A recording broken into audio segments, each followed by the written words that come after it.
And welcome in, everybody, to another episode of the High Low Sports Podcast. We appreciate y'all for joining us here on this Wednesday evening, or perhaps to go to your favorite places to check out podcasts. Later on in the week, we are rounding out the longest month of the year. January tends to be the longest year of the year each time.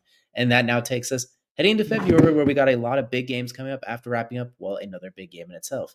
It is DJ, joined as always by my co-host Kelcey. As we get ready, we're gonna recap a little, we're gonna rank a little. We're also going to do a little bit of betting, and we're going to act like Cupid today. So we got ourselves a busy day on the docket. Yeah, it is that shake it up, move it up before the end of the season, which is funny to say when we're already in the championship weekend. It's like, you're like, all right, well, how are we already making moves? Lo and behold, no surprise to anybody, the Cowboys did nothing, by the way. So shocker to everybody out there, including Cowboys fans. But don't worry, some teams did make some moves, and some people are regularly talking about making another move, just waiting on them to pull the trigger. So it'll be interesting to see what we have to come up with for this one as we get ready for February's matchmaking season. You pretty much nail on the head. Kelcey will be complaining about his Cowboys, rightfully so, at some point as well. So we do got a lot to get into. But without further ado, let's just go ahead and check ourselves right into the first part of the show. That is, of course, the tip-off brought to you by our good friends over at SeatGeek. Use code BellyWithSports. Get yourself $20 off your first set of tickets. Sporting events, concerts, comedy shows, anything that requires a ticket, get $20 off your first purchase, but only your first one. And that could be to something like a national championship game. Not this year, though, for college football, as that just wrapped up. As we did, the Ohio State Buckeyes outlasting the Fighting Irish after a dominant middle 45 minutes of the game, a miserable first 10, and a very rough last 8 or so. But that 45 minutes in between, they found themselves up 31-7 before rattling off a 34-23 victory, covering the spread with that key field goal, by the way, as I will throw out there. But Kelcey, the guy that we picked against almost every single step of the way up until that last game, basically. And the Ryan Day and the Buckeyes got it done. I joked about it in our college football pre-show. I didn't joke about it. I said it was the best roster in college football. My concerns were, what was Ryan Day going to do? And unfortunately, in those two biggest games looking into it, it looked like he was going to keep getting away with it. But in less than a month, he completely rewrote the narrative, possibly locked himself into Columbus for another, well, we'll go 3 years. You still have to beat Michigan at some point. So he's locked him in there a little bit longer, and he's brought home their 8th national championship. So Ohio State finding a way to get it done after I don't want to say a tumultuous season. They were like 12-2 going into the playoffs. So it's not tumultuous, but a bit of an up and down season considering that where the expectations were. Yeah, Ryan Day decided to get out of the way is the best way I could try to describe it. Obviously living in Ohio, I talk to a lot of Ohio State fans on a daily basis, and a lot of them had the same sentiment as we've talked about on the show many a times, which is Ryan Day is his own worst enemy, and he's Ohio State's own worst enemy. And you saw that actually on full effect in this national championship game, where, as you mentioned, the first 10 minutes. Man, that was rough. Granted, that first 10 minutes was them all on defense, so not a lot Ryan Day could do to mess things up or make them better. But the middle 45, Chip Kelly was in his bag. He was literally calling the best plays. The fact they set up that delayed end around bubble, whatever smoke screen you want to call to Jeremiah Smith for the first touchdown, that was in and of itself something that they have been setting up week in and week out after running that delayed end around with 3 different receivers throughout the season. And the fact that you saw Notre Dame's defender call it out, like they've seen this play, and then it's like Chip Kelly's like, no, you thought, as Jeremiah Smith walks into the end zone, just basically untouched. Actually untouched completely on that one. But it's, and then you saw it at the end. Ryan Day decided to shut things down after halftime, go into a shell, and that leads to that fumble. And the next thing you know, it's like, oh no, something's about to go wrong for Ohio State fans. And it's a microcosm of everything. But as we've talked about, Ryan Day is the best worst thing to happen in Columbus right now. And this was the best worst thing to happen to Buckeyes fans. You won a national championship with Ryan Day. You still haven't beat Michigan in four straight years. How are you going to do that? I don't know. Can you continue to lose to Michigan but continue to compete for a national championship game or national championship title at the end of the day and be happy as a Buckeyes fan? Probably not. But you know what? They won another natty. Congratulations to them. I'm more irritated the fact that game was 1 point off for both teams with what my final score prediction was at 35-24. The fact it finishes 34-23 just really irritates me. I'm irritated that I need the Buckeyes to win the first quarter and cover that spread, but Notre Dame kept the ball the entire first quarter with that single 18-minute drive. It felt like our 18-play 10-minute drive, so I didn't get a chance to get that one to play out. But I will say if we're going to go like 4 losses to Michigan equals 1 natty and you're in the clear, so I guess he's got 4 more years to at least get 1 win in there. But a natty's a natty. I know rivalries are different, but the natty is what you're all striving for. That should, in theory, be the most important thing. So there should be, in theory, should lock him in for a while. But like we said, rivalries are rivalries. There's a little bit difference in there, so things can shake up and change at any moment. But We're talking about a fan base that tried to copyright the word "the." we don't talk about that. We pretend that didn't happen. I try to pretend that didn't happen at least. Yeah, But it's embarrassing. I want to look at this roster as well too, because we talked. I'm going to get to Notre Dame in a second, but I'm going to emphasize this because I've said it every single time we've talked about Ohio State this year. That team is unbelievably loaded. I've been a Will Howard critic most of the year. In the playoffs, he played his best ball. I think he got himself drafted in the first 3 rounds just from that playoff run alone, because he was awesome during the playoff run for the most part. Mecca Ibuka is the all-time leading receiver in Ohio State history, yet has never been the best receiver on Ohio State in his career. It's absolutely insane. He is just the epitome of consistently solid, good, maybe not great, but really good. He's going to make someone very happy at the next level. Maybe Jarvis, not skill set wise, but like Jarvis Landry-esque, where he's just really good. He won't be your best player, but he's going to be really, really good. We all know Jeremiah Smith's a future top 5 pick. That's Julio Jones reincarnated, even though Julio Jones is still alive. We know both those running backs should be top 2 round picks, Judkins and Travion Henderson. Defensive line, offensive line, they're loaded across the board. There's going to be a lot of good picks there. I think that team is incredible. Also want to shout out Notre Dame, a team that none of us had in this position coming into the year. Maybe we had them making the playoff, but we picked it. I mean, you picked against them all 3 rounds, I think, at this point, except against Penn State, all 3 of the 4 rounds. I picked against them 2 of the 2 rounds. They really, really showed, I think, defensively what Marcus Freeman was capable of doing. If he wants a bigger coaching job, a bigger school, next level, something like that, it's right around the corner for him. He just has to basically look at it and be like, hello, and they will offer it to him at this point. I think he likes Notre Dame, so he's good there. Defensively, they were outstanding what they did to Georgia. They did with Penn State. Well, Ohio State obviously didn't quite go their way. That middle ground was miserable. Riley Leonard came in there.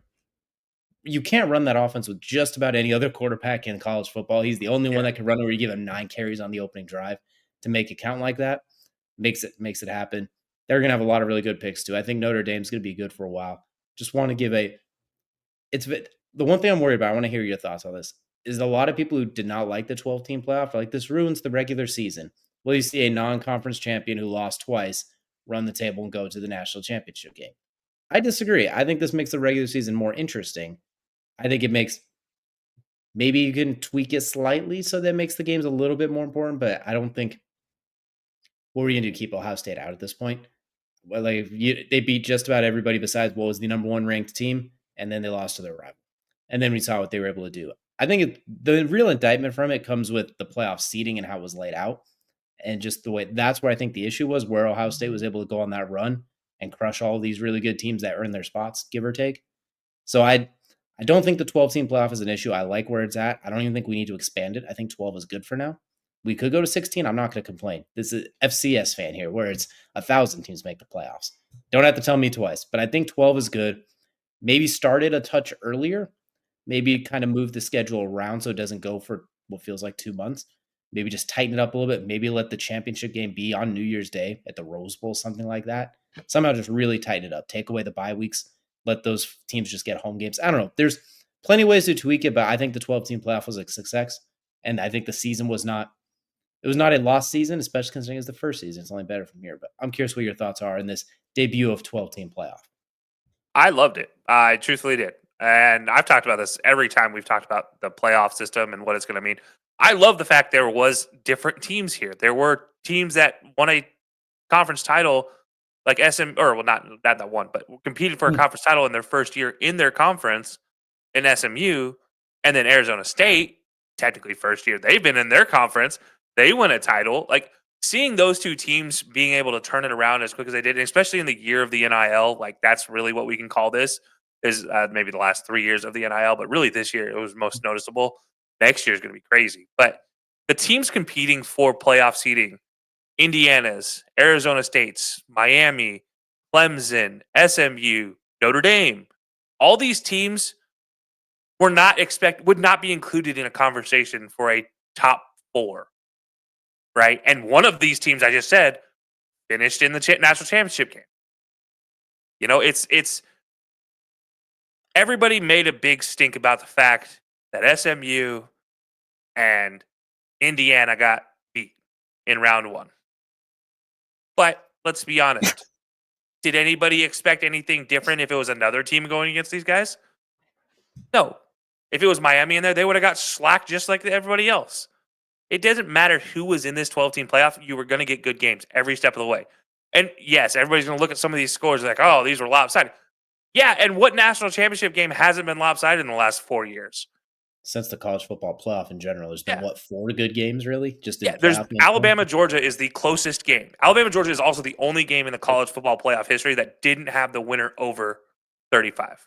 Hold on now. You're forgetting about Alabama-Clemson when I got that game-winning touchdown. Let's reel it in now, guy. Like, hold on now. Game-winning touchdown. Okay.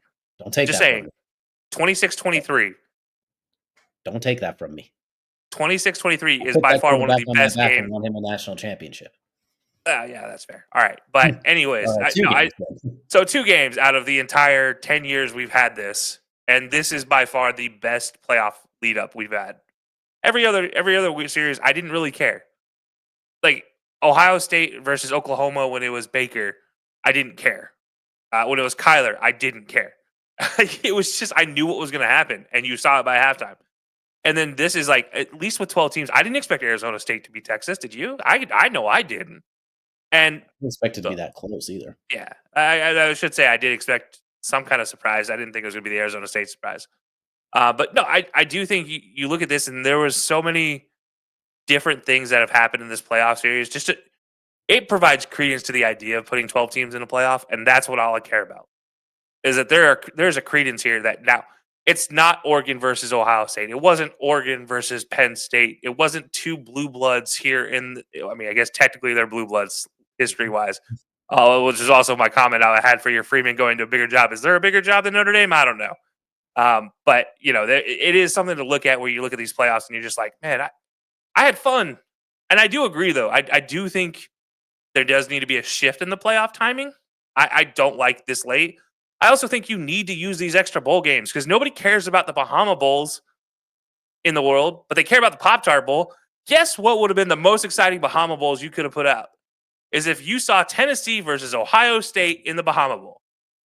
And that's the first game of the playoff. Then you give home field advantage to the bye teams and reseed. I mean, God, that needs to be something. That needs to be the conversation, is reseeding after the first round. Because, like, the first round should be the buy-in round, really. And then you get into the real playoffs. Like, there should be some reseeding there. Because that was wild. Oregon, I would say, got shafted. But honestly, I think the way it played out was exactly like it was storybook for how the season went for Ohio State. So it works out well. But I do think there should be some reseeding in there.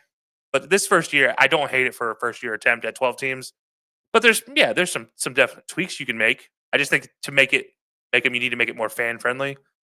That's the biggest thing. And everybody's you already have people buying tickets for bowl games next year, for the Sun Bowl, for goodness sake. Like, make use of those smaller bowls that are the first week of December that I honestly forgot were happening until I look at my app and it's like, oh, yeah, these actually happened right now. Like, that's how I figured out about there were some of these bowl games happening this so early in the month of December. So use those to your advantage. Don't take 3 weeks off. Take 2 weeks off. Play that first week there.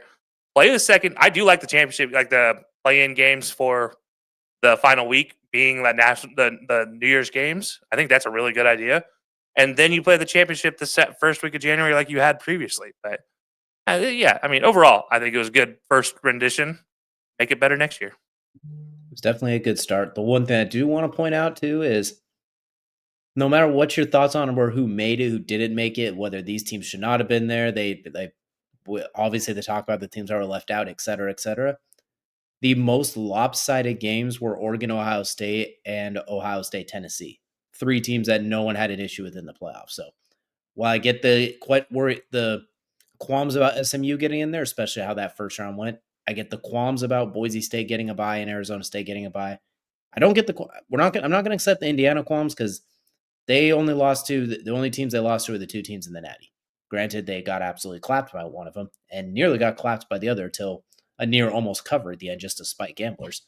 But so Indiana, I think, proved that they deserve to get there even as a 12 seed. But I think there will be some shifting. And I know I said 12. I don't want to say expand. Maybe go to 16 and take away bye weeks then. So that way it's an even match all the way across the board. That way you're not just delaying the weeks. It's just a full bracket straight through it. Like you said, I think we can knock this thing out in 3 weeks, get it out of the way early January, maybe 4 weeks, however you want to slice it. There's ways to get this knocked out quickly. But before we wrap it up, I want to give a shout out to Ryan Day and Marcus Freeman, two very, very good coaches. They did what they had to do today. I will say, like, they were on top of everything. They've been really, really good head coaches. But speaking of head coaches, we're gonna be talking about some NFL coaches that are on the move. We joked about Ryan Day and Marcus Freeman potentially being on the move. They won't be moving on the move though. Instead, it will be both coordinators in the Motor City will be on the move. Is Ben Johnson and Aaron Glenn both catching some new head coaching jobs? As Ben Johnson will head to Chicago, Aaron Glenn is heading to the New York Jets, and tough loss for the Lions. I mean, not even 72 hours later, give or take, and you not even a full week later, and both your key cogs are gone. But great job for both teams because I think these guys both fit exactly what those franchises need, at least on paper. One out of every 4 coaches truly, really succeeds long term that gets hired. So we still have to wait and see. But on paper, 2 of the best on the market. There's a reason they're 2 of the first hire besides the Mike Vrabel Patriots incident. But we see Ben Johnson to Chicago, Aaron Glenn to the Jets. How are we feeling about this one? Do you think they made the right moves, or do you at least think they made not the wrong moves? I don't think there was an alternative move for either team. I like the Aaron Glenn to the Jets more than I like the Ben Johnson to the Bears one. Just because, again, the Bears, I don't want to be a head coach at the Bears right now. And I also don't like the fact that Ben Johnson walks out of Detroit and goes down to Chicago 72 hours after their loss and is now another NFC North head coach. Like, that kind of bothers me in way too many ways. And it's just really down to I don't think rivals. I have a hard time accepting rivals going after a coach, or a coach who is coaching against this team, deciding to be that guy, the next guy for him. But I'm not going to fault anybody for taking a head coaching job, especially nowadays, getting those bags. Congratulations, Ben Johnson. But yeah, I don't know. I don't know if there's the correct answer in Chicago, other than they didn't have a choice to go get Ben Johnson. I don't think Ben Johnson had a choice but to be Chicago Bears head coach. It didn't feel like there was a alternative that made sense. Like, nobody else really could open up the bag as the Bears did, or will open up the bag like the Bears did, looking directly at you, Dallas, because you refused to open the bag. Unless it's the day before the season and you want to pay your receiver. Anyways, no, I don't hate the moves at all. I don't mind Ben Johnson going to Chicago. It's just, again, that just goes down to my own personal thing. But I love Aaron Glenn with the Jets. I think that's a great move. Obviously, we both have Matt Ordazzo that we talk to regularly from the corner booth. That is a diehard Jets fan, and we all know his opinion on getting Aaron Glenn. It's great. Unfortunately for him, he still has the Johnsons in charge. So good luck with that. But yeah, I think it's a good move overall. I like seeing Aaron Glenn return home where he was playing at 1.2. I think that's just a fun little tidbit to it. But I think the way that team's built, I think what he offers you to especially round out that defense as well gives you. I know a lot of them are like, well, normally when they fire a coach, they go with the opposite. When they hire somebody like a defensive mind first in Robert Saleh, you'd think they go with an offensive mind, just a weird trajectory throughout the history of the NFL. I do like that they didn't let that deter. I think Aaron Glenn is an awesome coach in general. I think he's going to be good for the guys like Sauce Gardner. If DJ Reed resigns, he's already said he's trying to leave, so I doubt that. But there's some options. I think he's a good fit there. They'll have to figure out the quarterback situation, that's for sure. Is it Jordan Travis season, or what are we doing here? So they'll have to figure that out. Ben Johnson to Chicago feels like a perfect fit on paper, but I also am always worried because those perfect fit on papers are never perfect fits. You have the superstar offensive play caller, the quote-unquote mad genius, kind of like when Sean McVay was available, that sort of thing. Going with the young, super talented quarterback with really good weapons. There's still the issue of the offensive line did not get it done last year. There's a reason Caleb was like one of the 5 most sacked quarterbacks of all time. I think he was sacked like 60 times last year or something like that. Like, that can't repeat, and Ben Johnson can't do what he did in Detroit unless they fix that. I mean, Detroit was so good in part because that offensive line's top 3, and it ain't 3. He also has to learn, though, that as a head coach, while you're managing everything, I think we see issues with different coaches that make that switches. You can call the plays, that's fine, but you have to be in tune with everything. Like we see Andy Reid call the plays, he's in tune with everything. Sean Payton calls the plays, but he is in tune with everything. You can't be thinking too deep into the wagon of, I can't wait to have this right tackle throw a touchdown pass to the backup left guard. Or I can't wait to have Jamison Williams throw my biggest pass of the season when we're down by 10 and have him throw it directly into triple coverage, not even 20 minutes after air humping the ground. Like, we got to get past those kind of reckless decisions you could do as an OC. I don't want him to try and take after Dan Campbell too much either. We saw Josh McDaniels try and take after Bill Belichick twice now, and somehow it happened again. Or once, and then it somehow happened again. Either way, and it did not work out. So I want him to be his own guy. Yeah, exactly. But him and Ryan Poles need to be on the same page. All right, we need 5 guys in front of Caleb Williams that could keep him upright. We need 5 guys that can at least have him not running for his life before the ball even gets snapped to him. We need to be able to run halfback dive on occasion for a few yards. Whether it's DeAndre Swift, Roshan Johnson, whoever it is, they can't be getting assaulted at the mesh point. Receivers, we got to give them a chance to do something down the field, so on and so forth. What I did like is Ben Johnson's coming in with a bit of an edge. Already saying he sure did enjoy beating Matt LaFleur and the Packers twice. That is exactly what you say as the future head coach of the Bears. Will he pay for it? Probably this first year a little bit. They'll probably, if he's lucky, they'll split. They haven't beat the Packers since like 2018. Outside of this, I know they did just beat them in the regular season, but the Packers pulled everybody. As far as a competitive game where the starters play the whole way, they haven't beat them in a long time. So I love that part of it. It makes a lot of sense, but I'm always worried because those things that make sense always don't end up making dollars in the long run. So I'm really curious to see how it plays out, but I love it on paper. I think the Bears are going to be fun one way or the other. And the Jets, they got some reloading to do. I hope Aaron Glenn doesn't get the Woody Johnson treatment, basically. Hopefully he gets a chance to reload and retool that team because they got to figure out quarterback because that's a mess right now. Got to figure out what's going on with Garrett Wilson, Devontae Adams, that defense. Like, there's some work to be done there. So I want to see what they do there. But I like both of them. I think they were possibly the 2 best candidates on the market, at least 2 best guys that had not been head coaches yet. So it makes sense that they're both gone. But you know what? One thing's for sure is there's still other head coaching jobs.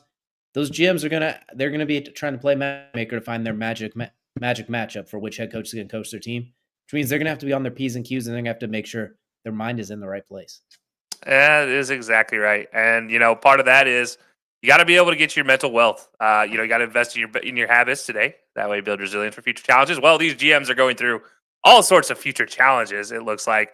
But, for the rest of us, one of the things we can do, and shout out to our good friends over at Magic Mind, they've sent me a new offer pack. It is the first time you get a 24-hour pack. So you get focus and sleep shots. So you guys have heard me talk about in the past, the Magic Mind mental performance shot. Gives you better focus, better clarity, sharper mind, less stress, which we all know these GMs are going through. And it gives you clean energy with all the ingredients, 100% safe with third-party tested, over 200 scientific studies behind them, behind every ingredient. It's huge. But now they're introducing Magic Mind Sleep, which is the energy without sleep, which is the opposite of being productive. So we know these GMs, if they don't get their sleep, they're not going to make the right moves. Cough, cough, Dallas. Cough, cough, cough. Magic Mind Sleep will help you fall asleep faster and get a deeper rest. Again, this same as the performance shot, 100% safe. All ingredients are third-party tested, sourced from the best suppliers. Over 200 scientific studies behind every ingredient. It's a fantastic thing to be bundled together. And right now, Magic Mind, through our code in the link in our description, or you can head over to magicmind.com/HiLoJan. You can get your 24-hour pack for 45% off with the code in link. So absolutely fantastic opportunity here. It's no better time to start your challenge to get your January mental wealth challenge. Start off your 2025 year right, and like these GMs, build your mental resilience. Again, go visit the link in our bio, magicmind.com/HiLoJan. Get 45% off the Magic Mind mental wealth bundle with the link in the description. And now, DJ, we got to play GM. Now there's no other choice now. Now, not only playing GM, it's a good thing that we took the Magic Mind, because we're going to want to be wide awake for this one and strap on our Cupid arrows and wings, because we're going to be playing Matchmakers now for the head coaches. There are 4 openings left right now, including Kelcey's Dallas Cowboys, which we will get to. We're going to survey the entire landscape, and we're going to fire a Cupid arrow and be like, that is your guy. So we're going to go ahead and start. We're going to start with Vegas. Let's go Thank with the God. fun. What happens in Vegas stays in Vegas, except a few other things. But right now they're already paying 2 head coaches with Antonio Pierce and Josh McDaniels to not coach the team.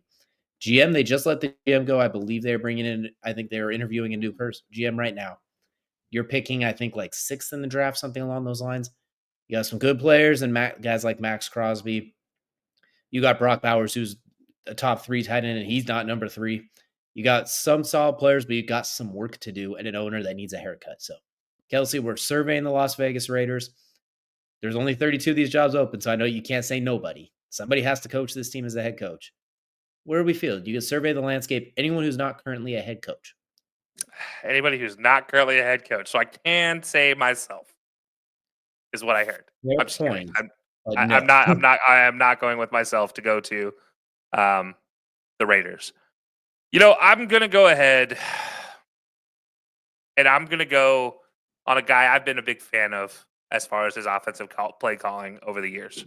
And you all know I'm a Lamar fan. I do believe in the marvelous. I think he's fantastic. I thought this offense this year well deserved of a playoff spot. Probably should have had a better performance in this last game. And don't blame Mark Andrews for this one alone. But with that said, that offense is led by one man, and he has done a great job. But he gets to go and reunite with his boy Brock Bowers, and that's Todd Monken. I'm gonna say Todd Monken gets the job with Las Vegas, and I just like to see it happen. I think his style of play matches with what you think of when you think of the Raiders. Like I want to do the growly voice, the Raiders, when I say with Todd Monken going to the Raiders. That's how I feel Todd Monken can do what he could do with this Raiders team. So yeah, I'm gonna say Todd Monken. That's my pull my magic arrow and let it land on this. You know what? I like that. That's a good one. I like Todd Monken a lot too. If he doesn't get picked up this cycle, he is definitely going to have. There's going to be some people looking at him for sure. He has definitely earned that what he's done the last 2 years for sure. What's interesting too is it was John Spytek is the new general manager. By the way, he was an assistant GM in Tampa Bay for a few years. With Tom Brady as with a current co-owner, partial owner, they were teammates in Michigan. Just throwing that out there as well. I didn't know what that. I look at the Raiders team is one thing they do need that I think we both agree on. They need team building. They need the ability to build up that team a little bit because the cupboard's not bare, but it's not like some of these other jobs where it's like, okay, plug and play the right guy and you can flip it around quickly. I think they need somebody who could help build up the team, someone who has a little bit of experience with that. So I'm going to be looking at somebody who's been a head coach in the NFL before. They went the new guy the last couple of routes. It wasn't so hot. So we're going to go with a veteran coach here. And it's one that they're actually interviewing. So I'm not just pulling this one out of a hat, but I think this is an interesting one. How about Pete Carroll? Right now they're talking Pete Carroll. I know stepped away. I think he still wanted to be the head coach in Seattle, but they mutually agreed to step into a different role or whatever situation would be. He's older, so he's not going to be there very long. What the Raiders need to is basically they need to get a culture, set it, and get some really good second, third, fourth, fifth round picks. They got to hit on some of those. Obviously the first round pick too, but they got a team to build up. And I think Pete Carroll's been as good as that from a head coaching spot as anyone in the last 20 or so years. What they did in Seattle, turning that team around. There's a quarterback issue in Seattle. He found Russell Wilson in the third round despite giving Matt Flynn $20 million, which at the time was a lot. I think you could do the same thing with the Raiders. Maybe they find a way to bring in somebody. You need somebody like that can establish a culture and help flip that team around. They're already paying 2 coaches tens of millions of dollars to stay away. So they need to pick something that isn't going to be one and done or somebody who's going to be in over their head right out of the way. He's a veteran, I don't want to say surefire Hall of Fame, but a Hall of Fame caliber coach. So let's go and bring in Pete Carroll, who he knows is going to build a good staff, which in theory should have maybe a successor on the staff relatively quick, fast, in a hurry, who's a good players coach on top of it. So we're going to toss Pete Carroll. We're going to fire the arrow at Old Reliable and bring him back to the Pacific time zone where he had a lot of success at USC and bring Pete Carroll to the Vegas Raiders. Is Vegas Pacific or is it Mountain Time Zone? It's Pacific. Okay. All right. Yeah. No, I mean, honestly, I would have not thought of Pete Carroll. I know it was a rumor. I honestly didn't know they actually interviewed him. But culture is exactly what that guy knows how to bring. He knows how to bring culture, maybe even a little bit of swag at his 80-year-old self, which the Raiders need again. The Raiders need that attitude. So, yeah, I like the Pete Carroll option. Hey, you know what? It's fun. And I guess it's not just like a one-off because the 49ers are also talking about bringing him as defensive coordinator. So it's not just a random one-off. It looks like Pete Carroll's coming back to coaching. So I'm not just pulling that one out of a hat, everybody. But next up, we're going to pick another team that's in the head coaching hunt. We're going to go with the New Orleans Saints. We're going to head down to the Bayou. Dennis Allen getting fired midseason. A weird situation with the Saints. Salary cap issues in theory. A quarterback who's not going to take a pay cut, but clearly isn't the answer. Who also got your best receiver killed on multiple occasions.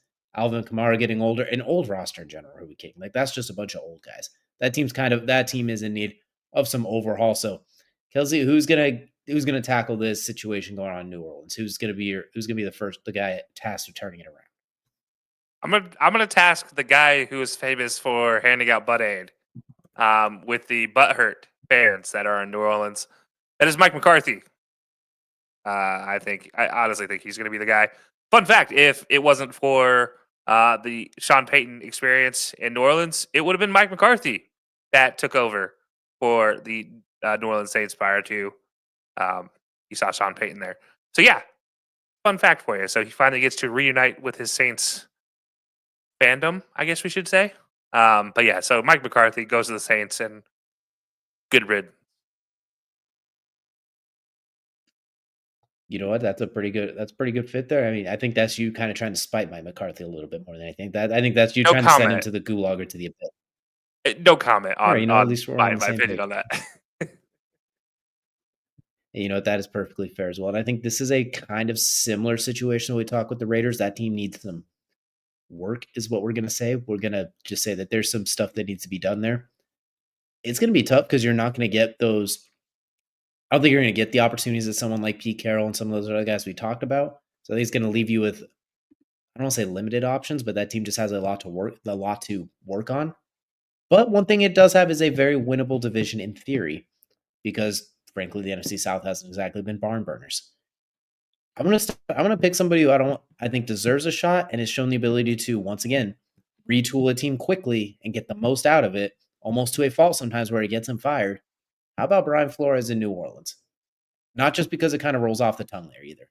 We saw what he kind of did in Miami, trying to return that team around, and he almost basically got axed in part because he was winning just a little bit too much in some cases.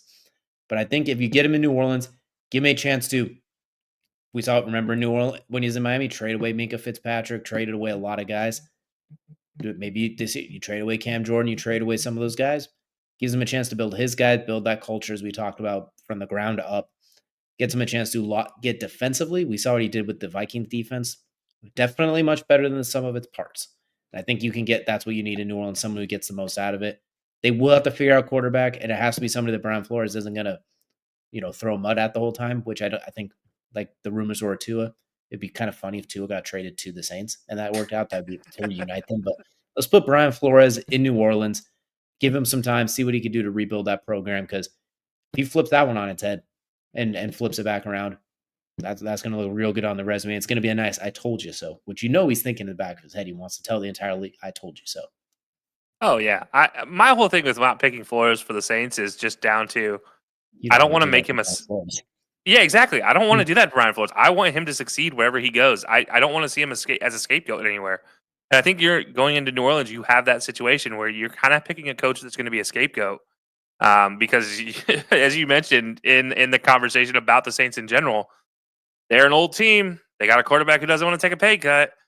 They got a young receiver who just needs a quarterback that can get him there. But if there's a quarterback that's already there that doesn't want to take a pay cut, you don't have a chance to replace him. Because he's sure enough not happy on the bench. That's for sure. Yeah, so I don't know what you're going to do there if you're Flores, but I think Flores would do well if it was Spencer Rattler as his quarterback. I don't think he's going to do well with Carr as his quarterback, though. Truthfully, Well, I mean, he did switch Ryan Fitzpatrick in Tua every other series. So who's to say Spencer Rattler won't be his quarterback real quick, fast, and in a hurry? that would be probably the best situation for both of those quarterbacks right now. Honestly, he might end up being Jake Hayner. Honestly, if we're there's a lot of Look, Alex Moran does a great job coming in there playing for New Orleans. That's for sure. Shout I out see Blue what Mountain you're State for those that I don't. said those who know, they know. But Yeah. Saints definitely a rough job. We're gonna go to one that might be a little bit less rough, because at least in theory, you might have your quarterback, even though it's been 4 years of we still have no idea what's going on here. Let's go to Jacksonville and look at the Jaguars. Just fired their GM Trent Baalke recently as well too, so they are looking for both. Doug Peterson sent out after having the playoff run a couple of years ago and nothing but pain and suffering since then, basically. Jacksonville Jaguars, How are we fixing them, Kelcey? This might be problematic for many people, but I'm going to go with Joe Brady. That's a good one. I think Joe Brady makes the move from Buffalo down to sunny Jacksonville and gives them an opportunity to win. And that's crazy thought because there are other coaches that are more experienced that have more opportunity. I honestly thought Brian Flores here was an opportunity, but I think you're right. I think what they need to do is they need to focus on that quarterback. And now there's another offensive coordinator that's been rumored to be here that's also in championship weekend play, but I'm not going to pull him. I'm going to leave him alone. But I'm going to go Joe Brady. I think Joe Brady's had that sort of monumental rise, and now it's that next step for him again. And just seeing what happens, I don't know if it pans out for him. But you just remember he was a passing game coordinator at one point in time for the LSU Tigers, and then now here he is, offensive coordinator for the Buffalo Bills in the AFC Championship game, potentially a head coach somewhere next year. The first team in NFL history, I believe, to have 30 rushing touchdowns and 30 passing touchdowns in a season. Like, what he has brought a unique sense of balance to this Bills team since he took over last year. That's just incredible. And you look back at that LSU team he was calling plays for as well. They could run the ball. That was just distracted because Joe Burrow was throwing 60 touchdowns and having a top 2 college quarterback season of all time, arguably. So get distracted by the fact that between Joe Burrow running the ball and this quarterback draws in the red zone, Clyde Edwards-Helaire and squad, like they could run the ball. Alfred Blue, who got drafted. Exactly. Like they could move the ball. And so I think that's what he's really brought to Buffalo. And if he stays in Buffalo, they're going to love it next year. If he goes elsewhere, I think he's going to bring the same thing. I'm going to go in a similar vein, but a different path. I'm going to go with your previously mentioned Todd Monken to head to Jacksonville. I really love how he was able to utilize what Lamar does well in some of those Greg Roman-esque read options, quarterback run game, like that type of offense. But then he added the other element to bring out the best of Lamar, throwing the ball, which opened things up for freelance Lamar, which is the best Lamar. Freelancing Lamar is the best Lamar. And I think he found ways to get him to that. Utilizing Zay Flowers' ability, he's not the biggest guy, he's not the fastest guy, but he's crafty, so they got him the ball in ways that could do that. Rashad Bateman looks like a first-round pick now with Todd Monken again. I know he's actually healthier, but that's still. Isaiah Likely and Mark Andrews, dynamic tight end duo when Mark Andrews was after the first month or so. Obviously, coming off that broken ankle, that could play part of it. I digress. But what he's able to do with that offense, getting Derrick Henry nearly 2,000 yards, along with Lamar having his MVP caliber season, that's exactly what Jacksonville needs to try and figure out if this Trevor Lawrence thing is going to work. Obviously, they gave him the richest contract in NFL history, so they better hope it works because it's been a rough start to the career for Trevor Lawrence for sure. We always give him the pass for the rookie or the Urban Meyer effect. We don't count that against him. That no one deserves to have that counted against them. But since then, it's been a roller coaster in itself too. It's not like it's gotten too much better outside of an 8-game stretch. That year they won the division. So let's bring in Todd Monken, see what he can do with Evan Ingram, an athletic tight end. Like, see what he can do there. See what he could do with receivers on the outside. Brian Thomas Jr., my goodness, the amount of fun he could have with that guy who's a future superstar. Christian Kirk, they bring him back. Another really early draft pick. I think he knows how to win. Look what he's done since he's been in Baltimore. They've won. At Georgia, won. He's got some, he's still got the plugs at Georgia, so he's going to bring in a few Bulldogs here, a few Bulldogs there. So let's bring Todd Monken to Jacksonville, somewhere he is definitely relatively familiar with playing. Yeah, well, hey, they played there every. I'll say they played there every year against Florida, and he won every year he played against Florida. He also knows what to do with the run game. And you talk about what are you going to do in Jacksonville with Tank Bigsby and Travis Etienne, who some might say Tank Bigsby, given this year, might supplant Etienne as far as the starting running back. I don't know. I still think they both have their place in that offense, and I think somebody that like Todd Monken can get the best out of those two. And who knows potentially what else they bring in. And that offensive line is a pretty good offensive line to walk into. You're not completely angry about that offensive line, that's for sure. Absolutely. That is quite there's some stuff to work with there. They obviously have a talent reboot they need to do, but like the NFC South, the AFC South, it's not very good. I mean, Houston got into the playoffs, their defense was really good, but we saw they can get got sometimes. Like they're not a juggernaut yet. Tennessee has the first overall pick and the Colts are trash. Like that's a very, very winnable division across the board. Like it could be turned around really quickly as we've seen in recent years. But I mentioned Houston Texans because we're going to head to Dallas for this last pick. We're going to the state of Texas. I said that backwards, but I don't care. Kelcey, it's your Dallas Cowboys. Head coaching vacancies, what you've been wanting to talk about all day / been avoiding at all costs. You get the floor first, sir. Who'd you like to see take over your Dallas Cowboys? And no, you can't say get rid of the Joneses. Get rid of the Joneses. That, unfortunately, we don't have control over. All right, well, I'm done then. I don't want to do this anymore. I'm Oh, that was just a good run. kidding. Yeah, it was 5 years, guys. Sorry. We're done because I can't say the Joneses. No, I'm just kidding. I think the obvious case here should be the best case. I think this should be the one that gets done, which is Kellen Moore. I don't think that you need to think this any harder than, all right, have we interviewed everybody we want to? And did anybody shock us? Was there anybody that just absolutely surprised us that we know has an evidence of being better than Kellen Moore in Dallas? Because think about it. With Dak Prescott, his best performances were with Kellen Moore as his OC. Kellen Moore and what he's been doing in Philadelphia with Jalen Hurts, who is Dak Prescott. Yes, Jared, I said it. He is Dak Prescott without the picks. That's what you're getting. He's Dak Prescott also pre ankle injury, which is the best Dak Prescott. And yeah, I think you look at this and Kellen Moore makes the most sense. And that's what really irritates me is because it's not going to be the answer. I know it's not going to be the answer, but I'm going to sit here and think wishfully and hope and pray that this is the right answer. But I think I have a very sneaky suspicion that it is not going to be this, and it is going to be somebody else, and it's just going to irritate the hell out of me. And I'm going to be an angry Cowboys fan for another year. And I'm going to strongly consider continuously either rooting for the Lions or rooting for the Bengals because I can't be a Cowboys fan forever if they let me down yet again in a search for a coach. So I don't know. But yeah, I'm picking Kellen Moore as their head coaching candidate here. It just makes too much sense. I hope they don't overthink this and don't try to pull a Jerry Jones. Just pay the man. Get him back to Dallas. He was there as a quarterback. He should have been the starting quarterback. Keep him there.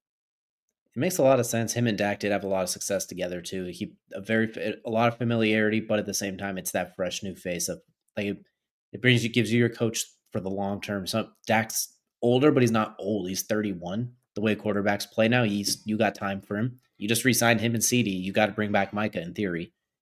You already let Dan Quinn unfortunately walk out the door, and now he's going to terrorize your division for a while. Bring back this one in this case, I think. If you can, that's a good fit. One thing they haven't done in recent years is they haven't really run the ball very well consistently. So I want to be able to run the ball if I'm Dallas. So that's why I'm looking at Arthur Smith. And I'm saying absolutely not because I was just joking to see if I could spike Kelce's blood pressure. And it looks like it worked. So I might die. I might actually be done, guys. I might not make it through this episode. In all seriousness, though, I do want to take with the Cowboys, I want to take a very, very, I don't want to say outlandish, but we're going to think outside of two different boxes on this one. The last time the Cowboys were really, quote unquote, America's team, they brought in a college coach to take over that was surprising. So we're going to do that again, but it's not the one you think, Kelcey. I'm going to say we're going to take Matt Campbell from Iowa State. I knew it. It was the one I was thinking of. Look what he did at Iowa State, though. A team that is not exactly known as a football powerhouse. They've finished in the top 10 multiple years. Like top 10. They've been in the Big 12 championship game 2 times in the last 5 years. That doesn't sound like a lot, but this is not Ohio State, Notre Dame, Oklahoma. Like this is Iowa State. No one's going to Ames, Iowa willingly. He's recruited the likes of Breece Hall, everyone's favorite quarterback, Brock Purdy. There's a lot of good players that have gone through there. I think he has done a very good job setting a culture there. Let's not forget he declined the Lions job back in I think it was 2019 or so, where he was like a 6-year job because he wanted to stay at Iowa State and keep up building off that. He was interviewed for the Jets job. He's interviewed for the Bears job this year. He's a very, very good program builder from the bottom up. And I think the Cowboys kind of almost need a reset away from the same treading they've gone with Mike McCarthy and some of these other guys. They need to almost spike in a different direction. They need to go as opposite as they can. I think Matt Campbell's a very, very good. He's not a quote unquote offensive guy, a defensive guy. He's just a head coach. He's just a ball coach. That's pretty much what he is. I think he would do a good job setting a culture there that Dallas could really use. And there's something about bringing that college coach to the NFL I think could have a lot of positive impacts, if that makes sense. Like I think in this case, it could be a very positive impact. And I think he has just enough street cred to not let Jerry Jones fully boss him around. But at the same time, he's a young guy who's not going to fight Jerry Jones every single step of the way, like a Bill Parcells or Jimmy Johnson back in the day. So I think it could be a healthy mix to just survive the next few years of Jerry Jones. So let's bring in Matt Campbell. Let's do something outlandish for the Cowboys because, well, why wouldn't they do something outlandish? But at the same time, I think it makes a lot of sense. Yeah, I don't hate that as much as you might have thought I was from my reaction. I don't. No, I I thought like you thought Matt I was gonna say Campbell. Kirby Smart. Yeah, I was afraid you were going to say Kirby Smart because I don't think Dallas can afford Kirby Smart. As much as I would like him there, I don't think that's possible. I also don't think he's a good NFL coach. No, I don't hate that. I honestly, if I have a second, maybe third option, it's Matt Campbell. I don't think he falls below third option for me. He's definitely ahead of Brian Schottenheimer, that's for sure. And he's certainly ahead of Leslie Frazier, who's also rumored to be hired there. And then Robert Saleh falls in the third, fourth area for me. I think the one that I was referencing earlier, and I'm kind of surprised neither of us mentioned this, Cliff Kingsbury as an opportunity that. And this is what scares me about Dallas is I think Dallas is going to try to pull a smart one and go and get, Dan Quinn's in Washington. You know what we're going to go do? We're going to steal Dan Quinn's OC. Oh, yeah. Oh, we're going to get him. And then watch Dan Quinn continue to demolish the Cowboys for the next 4 years while Cliff Kingsbury is in charge. That's what scares me for the Cowboys is I do think they're going to try to be the smart guy in the room, which Jerry Jones always tends to be, and try to go get that guy from the Commanders. I kept wanting to say their old name, and I'm not going to do that. But the Commanders, and just to spite Dan Quinn because Dan Quinn left, even though I don't blame Dan Quinn in the East, I'd have left too. But yeah, I don't dislike your Matt Campbell pick. Obviously, Kellen Moore is my favorite. Matt Campbell's 2. Robert Saleh should be up there. And then my biggest fear is Cliff Kingsbury is going to fall into this category somehow, or Ryan Day somehow gets brought into the NFL, in which case I might definitely become a fan of somebody else. Maybe Nick Saban gets called out of retirement. Who knows? Like won't put that either on, but there's my blood pressure. I would love that and hate it. It would be interesting to see, that's for sure. But that's going to do it here for an elongated tip-off, which is going to take us into the main event. And for the main event, we've been here the last few weeks. We're going to keep it going so far as well. We're talking NFL playoffs. We only got a couple of games, so we're going to quickly break them down and give our picks for them as well. So you don't worry, everybody. We've come down to this. There are 4 teams remaining. Taking a look at the bracket now. Chiefs versus Bills, Eagles versus Commanders, a battle of the NFC East, not named the Cowboys, and then a rivalry as old as time with the Chiefs and the Bills. We'll start with the NFC because, well, just Kelcey's blood pressure is already high, so let's get it out of the way. Eagles 6.5-point favorites over the Commanders. The Commanders upset both of us who picked the Lions last week, both sitting at 4-6 now for our spread picks for the playoffs. Kelcey, do the Commanders cover/win, or do the Eagles fly to the Super Bowl? So fun fact for you. The last time the Commanders beat the Lions in the playoffs was a Super Bowl victory for the Commanders. That's when they ended up going on to win the Super Bowl for the then Redskins. With that said, this Eagles team and Saquon looks like a man on the mission. And supposedly, I don't know how much this is true, supposedly there were a number of former Giants teammates in the box while they demolished the Rams. And if that's true, then not only is Saquon doing this for himself, he's doing this to all the Giants players that were with him. And that's a terrifying thought. I think this comes down to Jalen versus Jayden. I don't think anybody's going to doubt me in that theory. Jayden's been the most outstanding rookie quarterback this year, and I don't think it's close. Bo Nix had a case, but there was that middle part of the season, early to middle part of the season, where he just was not useful.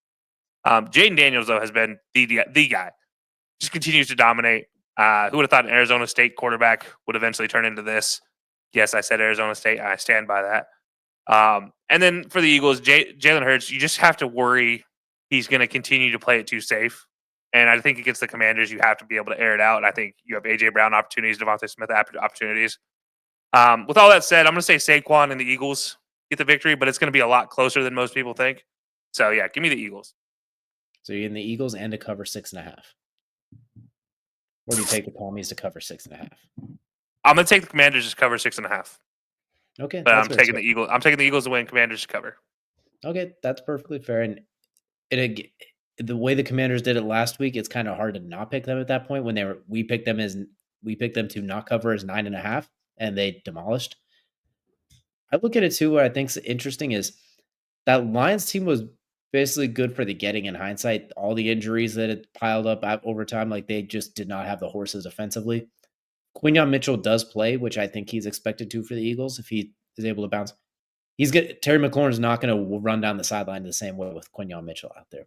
They defensively, the Eagles are a lot more sound. Offensively, Jaylen doesn't really throw it or take enough risk to throw 4 picks like that. More off the offense is built around throwing the ball to Saquon or Jaylen getting sacked half the time. So I think they're going to find a way to win. I think they're going to cover. When they did play the Eagles with Jaylen and Jayden both playing the first time, they controlled the Commanders pretty comfortably. I know the second time when Jaylen went down, Kenny Pickett, Tanner McKee came in, and that was, well, yeah, interesting. But either way, I'm going to take the Eagles, and I think they'll find a way to cover. I think they'll find a way to get to the Super Bowl. No rookie quarterback has gone to rookie quarterbacks are 0-4 since the turn of the century in championship games. I think that will continue. I think somehow, some way, it'll be like a 3-point game, and Saquon's going to bust off another 50-yarder to cover it. Just find a way to do it. So we're going to take the Eagles to win and cover at 6.5. So they'll win by more than a touchdown and punch their ticket to New Orleans in the Super Bowl, where they will be taking on the winner of the Kansas City Chiefs and the Buffalo Bills. The Chiefs minus 2-point favorites. So, Kelcey, last year the Chiefs were underdogs in Buffalo. Now the Bills are underdogs in Kansas City. At this point, it's almost who do you think is going to win? I mean, you could pick the spread if you want to say someone covers, but like that's 2 points. At this point, you're picking the winner. I hate this game. I hate 2-point spreads. I hate everything about playing in Kansas City for an AFC Championship game because it's either going to be icy and cold as can be, or it's going to be 40, 50 degrees, breezy, and just kind of meh. And then you're not making field goals because of the wind. Like it swirls in Arrowhead or whatever it's called now. Anyways, I screw it. I'm gonna say the Bills. I'm gonna say they win. I upset, whatever you want to call it. I'm just gonna say the Bills win in this case because at that point they cover the 2-point spread. So yeah, give me the Bills. No rhyme or reason other than the fact that I just feel like you mentioned the stat earlier: 30 and 30 rushing touchdowns, passing touchdowns. Josh Allen's been exceptional. Probably odds on MVP for most people. Not my MVP, but I don't care. I'd still pick him to be MVP if I had to pick a backup option. So yeah, give me Josh Allen and the Bills against the Chiefs and the refs. You want to know how stupid this game really is? Josh Allen is 4-0 is now 4-0 both straight up and versus the spread in his last 4 regular season games against Kansas City. Problem is Mahomes is 3-0 against the spread and straight up in the postseason matchups over Buffalo. So it's like, which one is going to give at this point? Obviously, Buffalo is the only team to actually beat Kansas City this year, not counting that last week where the Carson Wentz Chiefs lost to the Broncos. We're not going to count that one. The Bills coming off a incredible win over the Ravens, who many people argue could have been the Super Bowl bound Ravens after demolishing the Broncos week 1. In the wild card, the Chiefs, I'm not going to say squeaking by the Texans because they were in control of that game, but there was a lot left to be desired, and we're not even including the zebra factor of it or the flailing.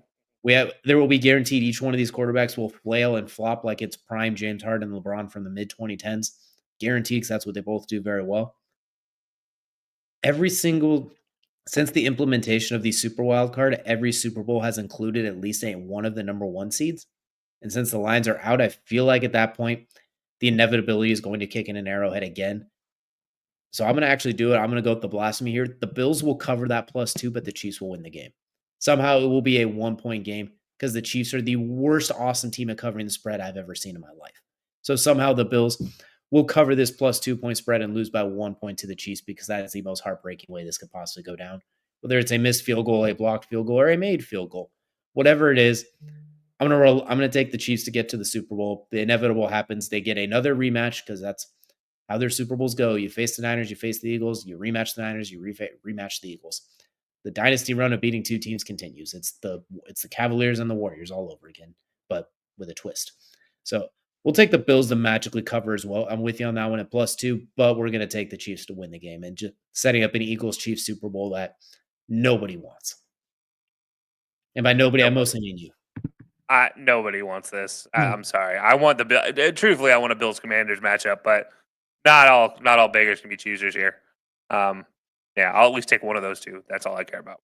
Hey, you know what? It's perfectly fair, and I think that's a matchup that'd be great as well. I kind of hope yours is right more than mine. I really hope yours is right as well. So every time I pick the Chiefs to go to the Super Bowl, they haven't gone to the Super Bowl. Every time I haven't picked them to go to the Super Bowl, they've gone to the Super Bowl. It feels like in the last 4 years. So maybe the reverse psychology kicks in here. I don't know, but since we are in the championship round, we only have these couple of games. We don't want to end the segment just like that. So with each game, we're going to transition out to talking about our top props for each game as well. So Kelcey, we'll go ahead and let you go first. Commanders Eagles, what prop bet are we looking at in addition to the spread? Yeah, so in it's hard for these matchups, these championship matchups, to find a prop that I really love. So I always end up in the specials category of every betting app. And one of these apps that has a crown on it, they have a player special for AJ Brown and Terry McLaurin to combine for a 175 plus receiving yards. I'm hammering this one. It's plus 225 odds. I am going to take this one because this is a money maker. I think the Commanders can get got, and I think the Eagles can get got. Even if Kenyon Mitchell is playing, I still think if they drop into that cover two shell, they have opportunities to get caught. And McLaurin is being found. And Jayden Daniels, you said it's never happened that a rookie quarterback has been able to win in these games. Well, Jayden Daniels has broken every other rookie quarterback record in the playoffs, other than this. And so it wouldn't surprise me to see Jayden Daniels pull some magic off, and hit Terry McLaurin for 300 plus yards. Not really Terry getting 300 plus, but in general. But that's also going to mean Terry's going to get a big chunk of that. So him, and we all know AJ Brown's going to be up there for 40 plus at least in one reception. So yeah, give me the opportunity to get AJ Brown and Terry McLaurin here with 175 plus receiving yards for plus 225. Depending on how some of these teams have played defense at different points in the year, one of them alone could get 175. It's very possible, especially with the way the Commanders sometimes get taken over the top defensively. It should be a very unique matchup for sure. I'm going to stick with the quarterbacks, but I'm going to go with Jalen Hurts over 29.5 rushing yards. Set at minus 114. The over-unders at 29.5. I think they're going to key in a lot on Saquon Barkley, as they should. And I think I think instead of trying to go through the air on that, it's going to give Jalen Hurts a lot of opportunities for the keepers on those back doors. The different push-pull action with the guards coming around the backside. Kind of like we saw that touchdown run against the Rams, where everyone starts to flow where they think Saquon's going.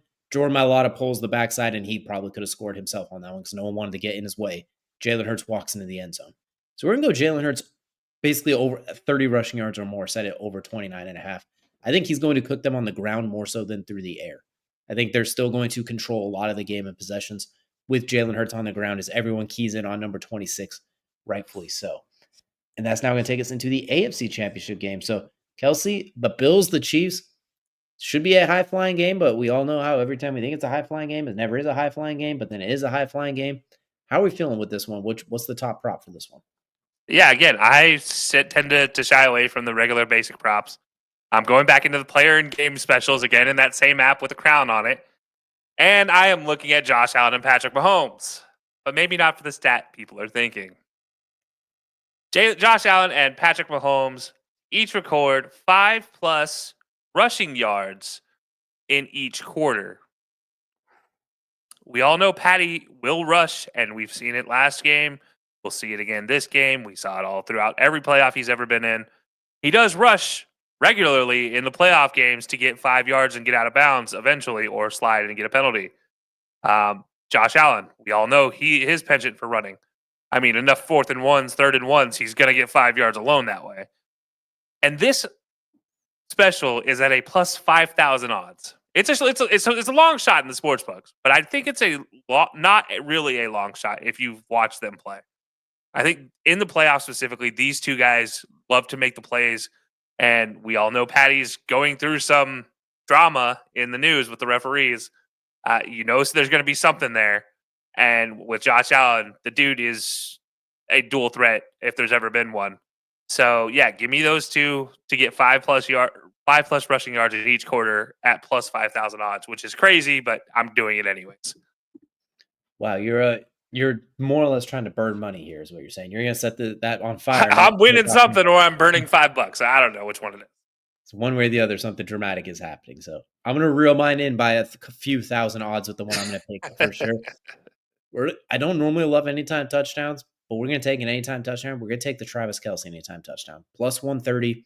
He's 2 touchdowns away from having the all-time postseason record for touchdowns, I believe. He's closing on all the records. Against the Bills early this year, he had like 2 catches for 8 yards or something ridiculous. That is not going to fly again. No matter what happens this game, that is not going to happen again.